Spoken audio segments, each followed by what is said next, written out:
রেখা, তোকে একটা কথা বলি, শোন না। হ্যাঁ বল। তাহলে শোন বলি, তোর একটা বড়লোক বন্ধু আর একটা গরিব বন্ধু, তুই গরিব বন্ধুর সাথে সবসময় থাকিস কেন? কথাটা হচ্ছে গরিব ধনী নয়, কথাটা হচ্ছে প্রকৃত বন্ধু নিয়ে। ও আমার প্রকৃত বন্ধু। আচ্ছা তুই একটু অপেক্ষা কর, তোকে আমি সরাসরি প্রমাণ দেখাচ্ছি। ঠিক আছে। রেখা কল দিয়েছে। हेलो काजल। हाँ रेखा। বান্ধবী, আমার অ্যাক্সিডেন্ট হয়েছে, আমার প্রচন্ড রক্ত পড়তেছে। আরে বান্ধবী, তুই ঠিক আছিস তো? বান্ধবী, আমি অনেক আঘাত পেয়েছি, তুই কোথায় আছিস?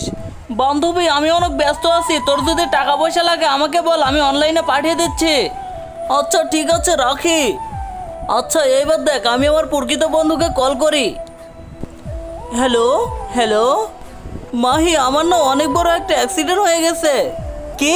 কিভাবে? তুই ঠিক আছিস তো? কোথায় আছিস তুই?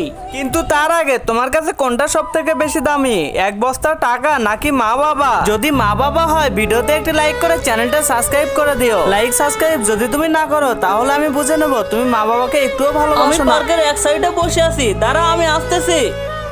দেখি তোর কোথায় আঘাত লেগেছে, দেখা তাড়াতাড়ি দেখা কোথায় লেগেছে।